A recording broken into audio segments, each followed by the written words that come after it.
Lovely to see you. And thank you for coming yesterday.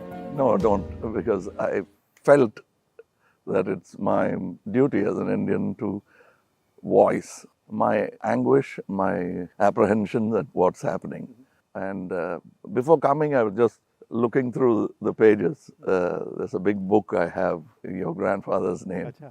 And I was looking through that, and I know these 2,800 kilometers is nothing. You walk through sweat, tears, and blood, literally. And we have seen history happen from the inner circle. I've watched it from the outer circle. So walking with you, if I don't come with you, it's not fair.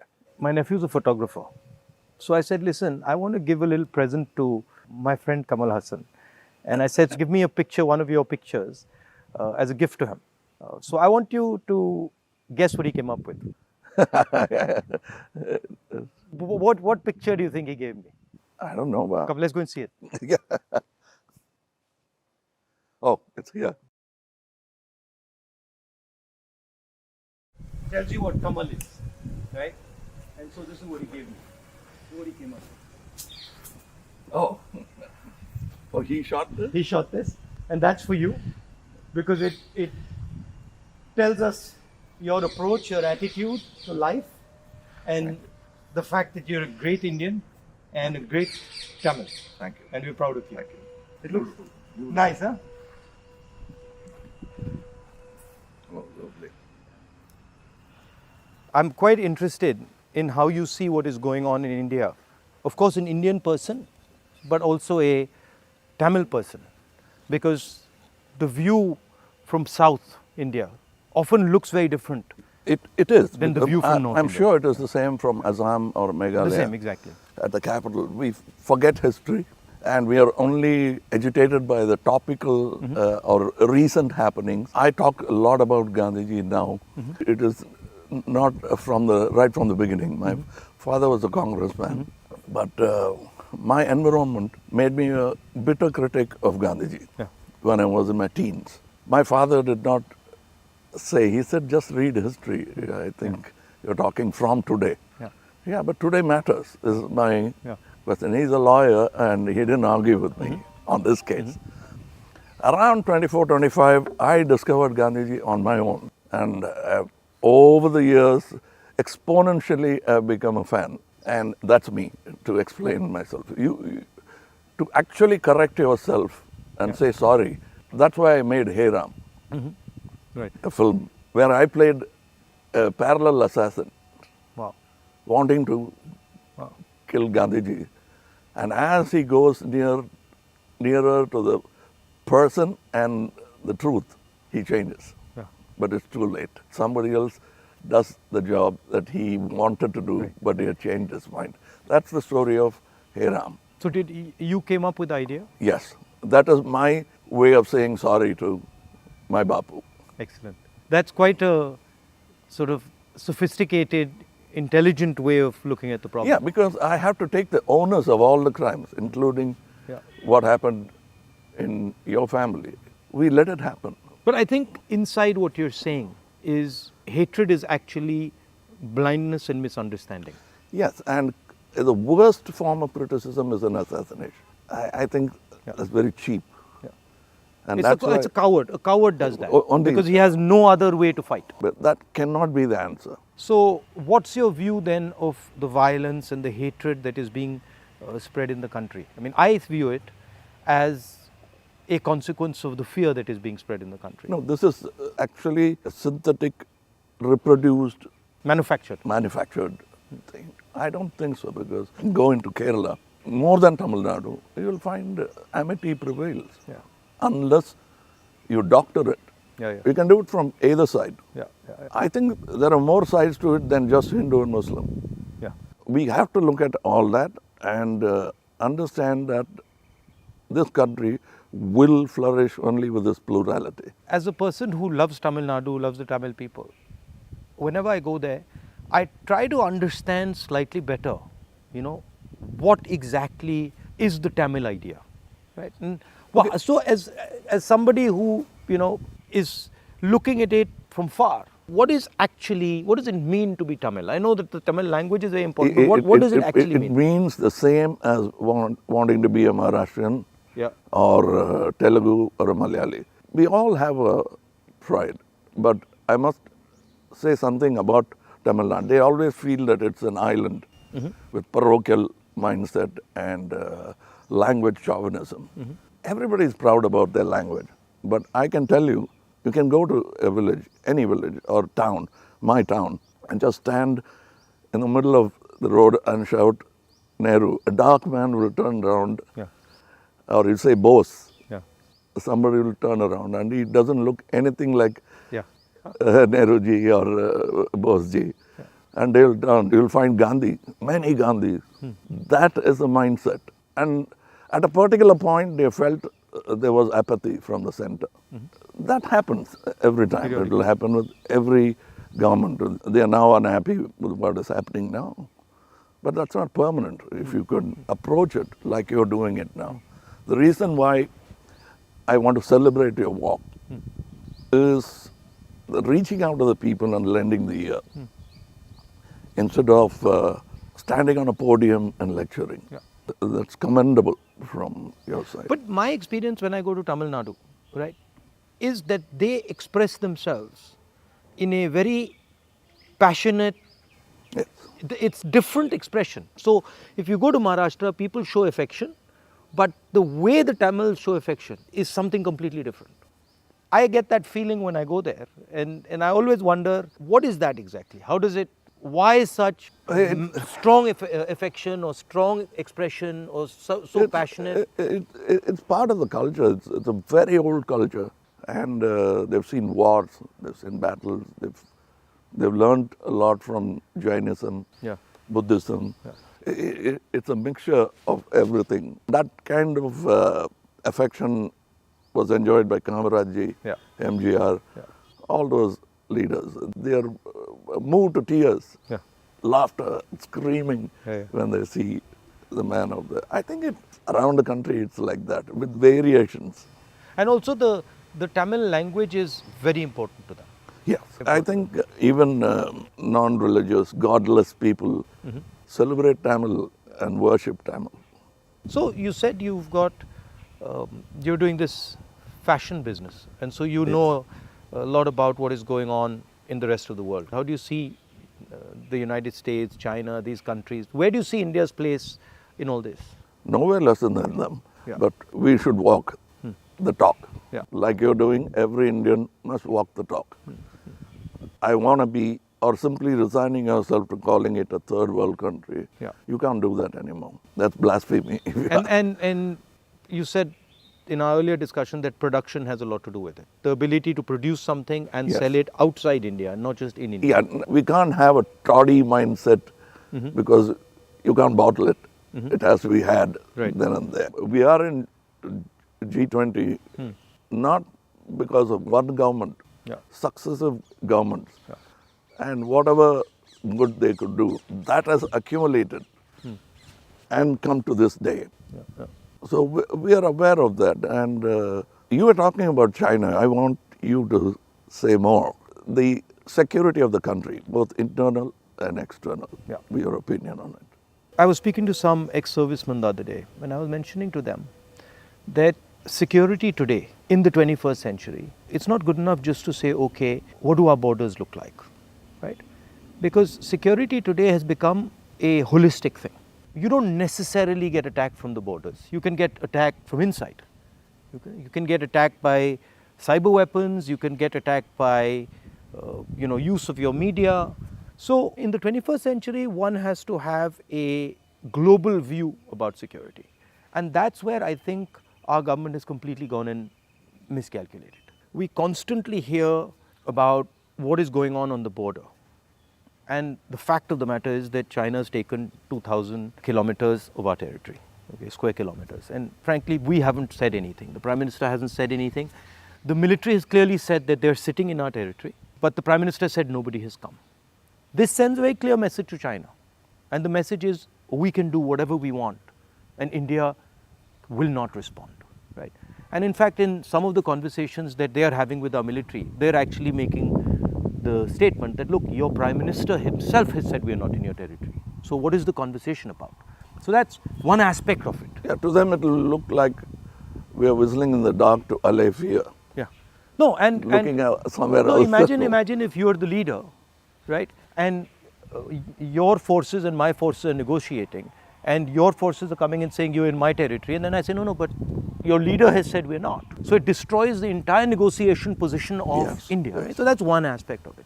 The second aspect of it is how conflict has been transformed, and conflict has been transformed because earlier you fought on a border, now you fight everywhere, right? So you fight by shutting down power stations, you can fight by attacking the railway system, you can fight by militarily attacking, you can And fight. the oldest trick is to Yeah. contaminate border. Yeah, so you can do that. So the single most important thing in the 21st century is that a country has internal cohesion, that there's harmony in the country, that people are not fighting, that there's peace in the country, and the country has a vision. The point is not going to war, right? The point is being in a position where you cannot be attacked. And there's a link between a weak economy, a confused nation without vision, hatred and anger, and the Chinese sitting in our territory. Because they know that we are dealing with internal matters, internal confusion, an internal lack of harmony, and so they can just go in and do whatever they want. So that's one element of the problem. The other huge element of the problem is what has happened in Ukraine, right? And essentially what the Russians have done in Ukraine is they've said, look, we will not accept that the Ukrainians have a strong relationship with the West. And they've basically told the Ukrainians, if you have a strong relationship with the West, we will alter your geography. And that is the exact same principle that can be applied in India. What the Chinese are saying to us is, be careful with what you're doing, because we will alter your geography. We will enter Ladakh, we will enter Arunachal, and what I can see is them building a platform for that type of an approach. So as an Indian person, I don't want to be somebody who's warmongering, but I'd like our country to be aware that there are real problems on the border, and those problems on the border are connected to what is going on inside our country. When Indian fights Indian, when the economy doesn't work, when there's joblessness, our external opponents can take advantage of that situation. Yeah, so because that's it's broadly an opportune moment Yeah. of distracted. Yeah. So one of the things that we've constantly telling our government is talk about it. If you don't want to talk through the media, at least talk to the opposition. We understand these things. We might be able to help you, advise you, bounce ideas off us, but they just don't listen. So it's the approach that we understand everything. The other aspect of it, which you touched on, is that frankly there's no one who can compete with China. I do not believe that on production, on as far as the economics is concerned, I do not believe that the West can take on the Chinese. I believe that India can take on the Chinese. We have the population. We have the population, we have the people. What do you need to take on the Chinese? You need a young population, you need large numbers of people, you need a large educated base. Compared to China, our population is younger. Exactly, right? And if you see the West, right, and this might be a bit controversial, but they've got too much. They're flabby. They're living in opulence. They are outsourced. And they're outsourced, right? Whereas our people, they know what a struggle is. They understand difficulty. So I think as an Indian person, I see a huge opportunity for India to become, like China, the producer of the world, right? And of course, the West has a space which is high-end manufacturing, high technology, etc., which they're very good at, they'll dominate. And we should try and challenge them on that. But I do not think they can compete with China on the large-scale manufacturing, blue-collar work. And I think that's the tragedy, that we are walking on these streets, you walked with us, and all our children are saying we are unemployed, when in fact we could have huge amounts of employment through our agricultural system, through sort of manufacturing. The constant neglect of agriculture is disgruntled many Tamilians. They're voiced, they came here, they didn't even get an audience. Yeah. India has skills, and it has skills everywhere, right? I always say that the next Satyagraha is the skill set development for India. Right. Because making thousands of lawyers who won't get a job, thousands of engineers Exactly. who won't find a job. Instead, if you develop their skills, they can have their degree but pursue their passion. Instead of me talking about other subjects generally, let me talk about where I come from, the film industry. But the number of training facilities, 200 jobs in a film, and there's no ITI for that. So what it is, right, is actually a disrespect of skills. You will not respect the person's skill and then say, okay, as the nation, how do we empower this person's skills? So I gave you the example of Bellary, right, which is the jeans capital of India. Now Bellary should be exporting jeans to the rest of the world, should be exporting different types of jeans, should be innovating on jeans. Right? Bellary has been shut down because of demonetization and wrongly applied GST. And you've literally taken a hub which could challenge the Chinese across the world in making jeans, and you've destroyed it. It used to have 4.5 lakh people working there, it now has 50,000. Like something like what you're doing with Khadi, right? I mean, who would know that that's a Khadi jacket? Nobody. Right? More than the publicity of it, the reach of it. Exactly. And Americans are loving it. And then you got the history of Khadi, right? Because if you start to say, well, this is Khadi from the Indian freedom movement, this is made by Indian people by hand, this is what fought a superpower, you can make a beautiful story out of it. Yes. Yeah. And it's not done in a modern factory. Yeah. It's done by people sitting in villages and handmade. Exactly. You know, I'm very happy and honored to be sort of partnering with these people who've been neglected. They're almost on the verge of closing down and going back, thanks to GST. So how many people now are working there? We have started, we have not started a full-fledged tailoring system because we only have 12 outlets and we can supply with a number of tailors. But the number of weavers are many. Right. They are in Telangana, Karimnagar. We are sourcing it. We are going even to Kutch and other places so that we can bring India together. So that's it was very nice. It was very nice of you to come, I must say. I with all the situation and the BJP and sort of the ability they have to coerce, I think it's also a brave thing. That's why I think that's why he gave. He came up with that idea of the picture. It's not easy. I'm glad he thinks of me that way, but I still remember the speech by Gandhiji when he said, "Shake the lion's mane," for which he was incarcerated. So we have the strength and ability. But I'm happy that you're meeting people, practicing jujitsu, walking miles and miles and miles. It's nice. And because you're doing exactly what Gandhiji did, to understand the nation before fighting for it. No, it's quite a fantastic experience. I remember walking from Tamil Nadu into Kerala. It's completely different. Yeah. And as you said, it's changed, but then it's the same. So there's huge commonality and then there's huge difference. That's the individuality of it. That's the plurality that we should not lose at all. Yeah. And I think a lot of what we traditionally have is also the artisan, the small and medium person, the little clusters who have huge skill, but they are sort of hidden away, hidden treasures, so to speak. Yeah, I think it's very important that a government in position should bolster like farmers during the Gaja calamity. For them, after some time, party affiliations don't matter. The calamity that they're facing is the pain is the most important thing. It doesn't matter. And politicians always go and talk about the next election. And their trajectory is towards that, and that they don't like. They can't tend to take their eyes off it.